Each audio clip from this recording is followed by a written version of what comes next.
Outsourcing চাকরি করি, খাচ্ছি লাথি গুতা, দেখতে চাই এবার তোদের কে আছে মূল হোতা। বোনার সুযোগ নেই আমাদের, কষ্ট করি খুব, বছরের পর বছর যায় থাকতে হয় চুপ।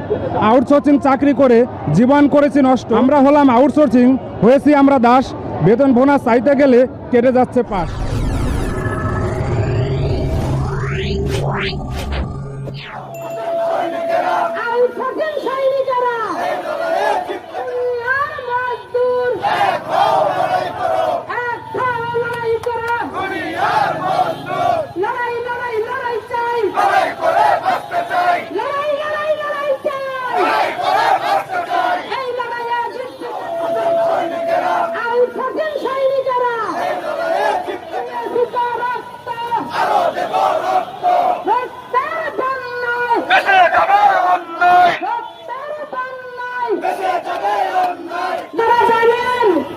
আমরা 17ই আগস্ট 2024 সালে আমরা শাহবাগে একটা সমাবেশ করেছিলাম।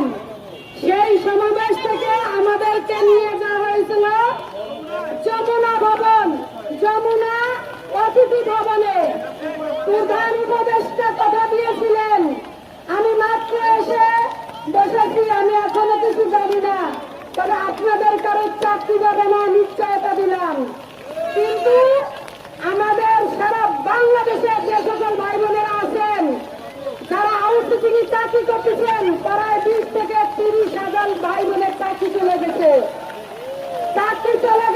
বারবার আমরা কলকারখানায় দরখাস্ত করার পরে বলে এই কাজ আমাদের না, সচিবালয় কাগজ দিলি বলে এই কাজ আমাদের না। তাহলে আমরা এই বাংলাদেশের